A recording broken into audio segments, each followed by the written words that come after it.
Lori Carey, CEO of Nebula Academy. Welcome to our Nebula 404 podcast series. Today I have with us for the show is Rein, and Rick is a software engineer, entrepreneur, and we're super excited to have him with us today. We're going to do an interview and then we're going to do a tech segment with Rick, so I am really thrilled to have him on the show today. Hi, Rick. Hi, how are you? Good, how are you? Good. So tell us a little bit about what you do. A lot. I'm a software engineer. I did software engineering for about 10 or 15 years. I started off as a system administrator, so kind of worked my way up into Oh, nice. I love hearing that. Oh, yeah. It was a long road, but a fun one. Yeah. I was in the Marine Corps for about 5 years. Okay. I learned So my veteran? computer skills. Yep. Okay. And did you learn all your tech skills in the Marines? No. Or at college? It was no, I didn't go to college. It's always been kind of a hobby and a passion of mine ever since I was a kid. Yep. I started. I love hearing that background. I love, because it's really important for those listening that you don't have to be in this field and have a college degree. Yeah. So I love that. Yeah. As a kid, there was a game called HalfLife. Probably dating myself, but I started messing around and trying to make a server work for it as a multiplayer game. So trying to get that, and me and my friends would do LAN parties and stuff, and we've always just kind of been curious, and that kind of led to interest in computers, and then I just randomly happened to get computer field in the Marine Corps. Okay. And then I got out and kind of started as a software engineer, or I'm sorry, a system admin. And so what did you do as a system admin? I did mostly Linux stuff. Okay.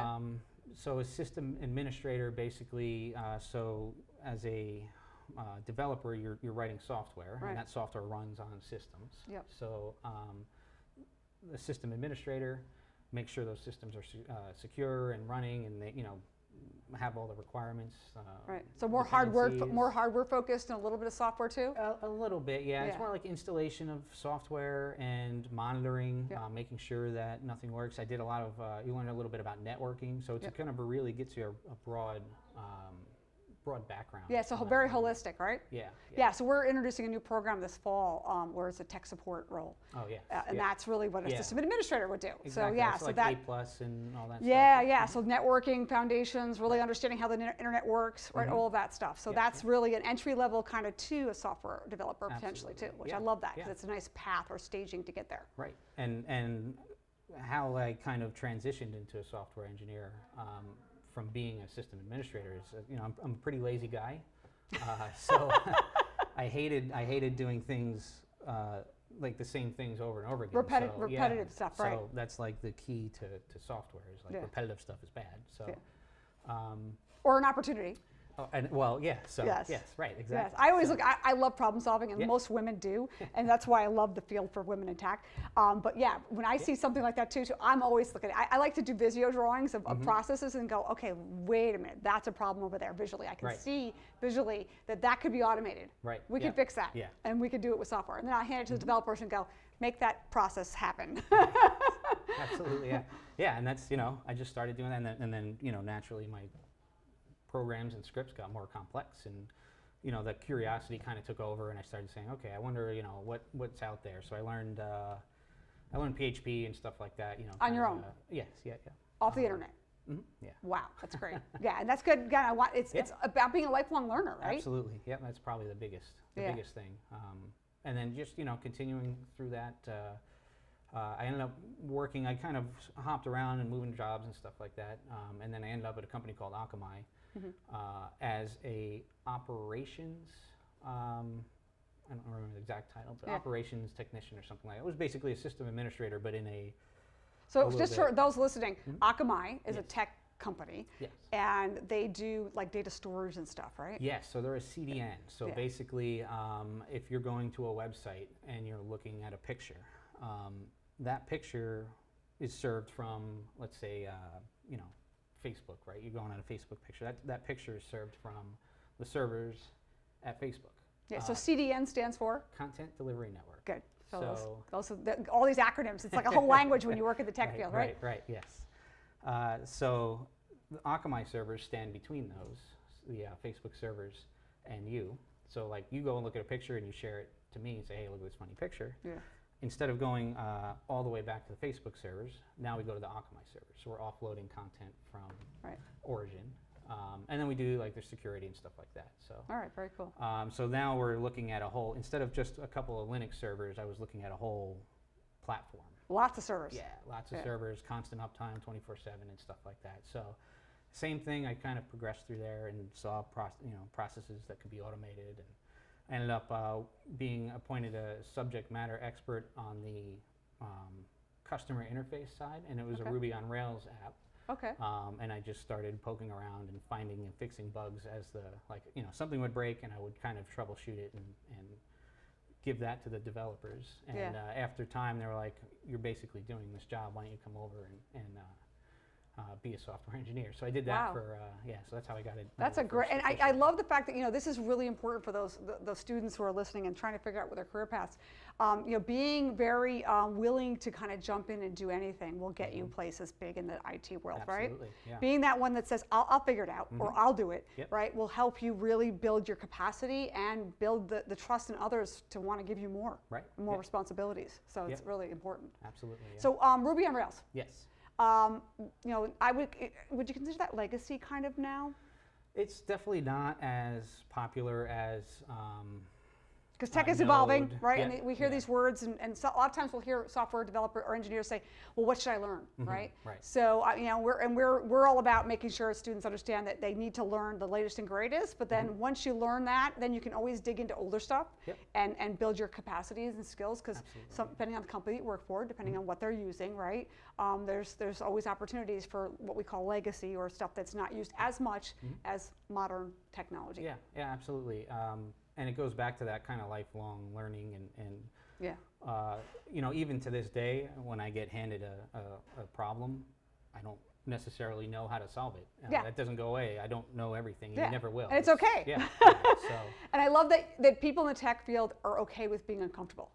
Yeah. Right? Because we're used to it. We're uncomfortable every day. Absolutely. Right? We're always uncomfortable because that's the state of the industry, right? You're always learning something new. Always something new. And you have to be okay with that mentality. And so and that's why I think for some people, this isn't a good fit for them because they don't like that, right? Yeah, it gets tiring sometimes, but then sometimes, you learn something new. And it's invigorating, right? Yeah. So for me, I'm, little ADHD, whatever. Those people are always, you see people that are in the tech industry that they like change. Yes. They like constant change, and that's me, definitely, all over. And that's why I love the field I'm in, and I love what I do every day, because I'm always learning something new. Yeah, very cool. So it sounds like you've got a great background and a great progression in your career. Tell us a little bit about your entrepreneur side and what you're doing. Yeah, a lot of failures there, which I think is good. So our current project, so I left the software industry to become a pilot about probably 5 years ago. I like to teach and mentor and stuff like that, and I did that. That's what I do now. I'm a flight instructor. Yeah.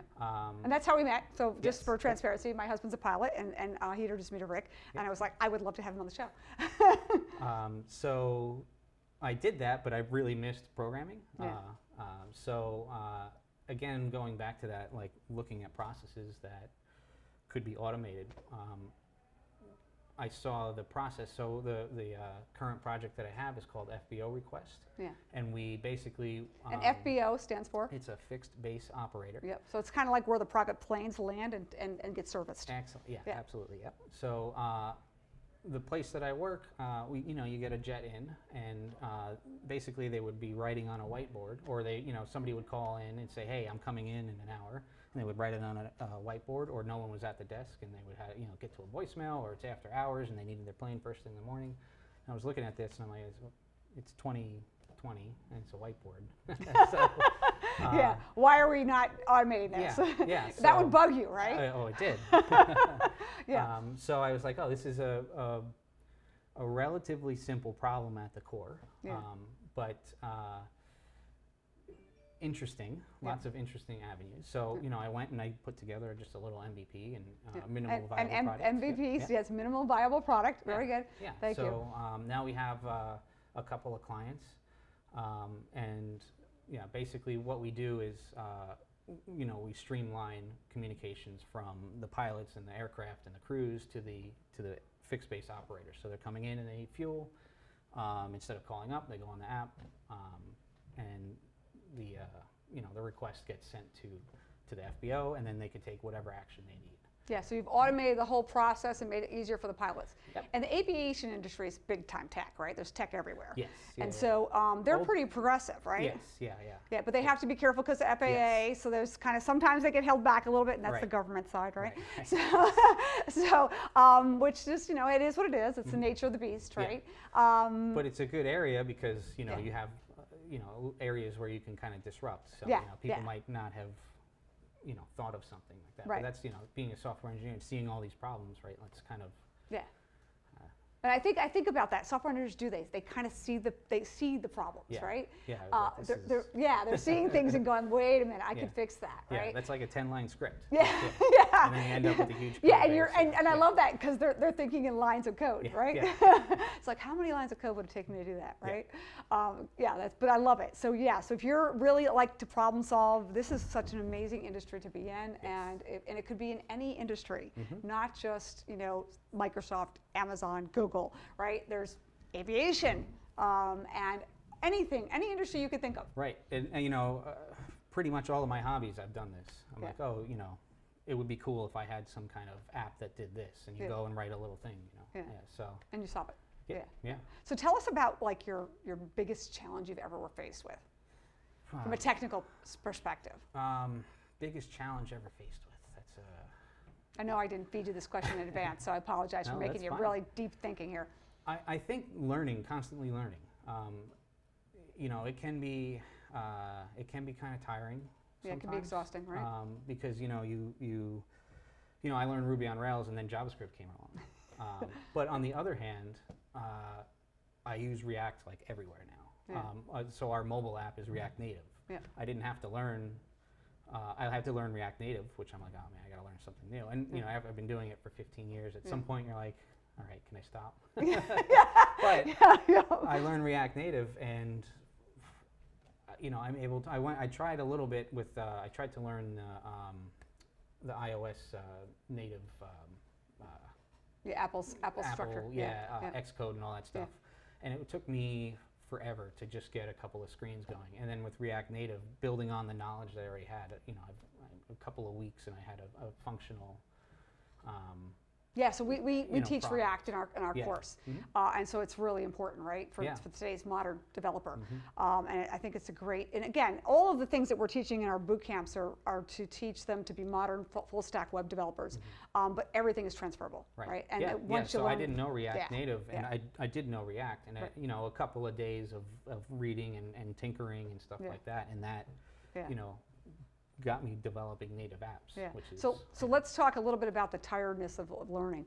So one of the things, and this is a neuroscience, we'll bring kind of that in. A lot of what we teach in our classrooms is the science behind learning. So we're teaching students because you need to overcome that, right? And so in order to do that, you have to understand why it's happening in the brain, right? So we teach that in our classrooms. We teach this concept of the science behind learning, which addresses the dopamine and all the things that happen when you feel good about learning and learning something new, and how important it is to learn and managing those emotions when you're learning, because it can hold you back. Right. And the most, the brain uses up more energy, 20% of our energy, right? And so when you always say, why am I so tired? I didn't really do anything today. It's because your brain is making you tired, right? Because you're thinking, and that deep thinking can really exhaust you. Yeah. So developers need to kind of get up, take a break, walk around, re-energize, right? Yeah. And so, if you're feeling tired when you're learning, it's because, it's part of the way our bodies work. Yeah. And know that you need to maybe take a break and kind of walk outside for a few minutes and kind of regroup yourself, right? Absolutely. But it's also on the benefits of health too, is that if you're continuously learning, even at an older age, this can kind of hold back things like Alzheimer's and other dementia.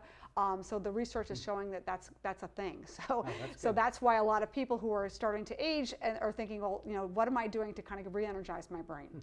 So learning something new can do that for you. So it doesn't matter what it is too. It doesn't have to be technical. It could be just learning anything. Yeah, and it is a good feeling when you learn something and you start putting it together and you're like, oh, I get it now. Yeah. It's a really good feeling. Yeah, which is that dopamine effect, right? Yeah. All right, so we're going to be doing a tech session with you. Yes. So we're going to say goodbye to folks, and then we're going to restart this again. So we're going to kind of transition a bit here. So thanks for listening. For those who are listening to the interview with Rick, join us for the tech segment too, if you want to come back and watch what Rick's going to share with us. So thanks for joining our session. Thank you, Rick, for joining us today.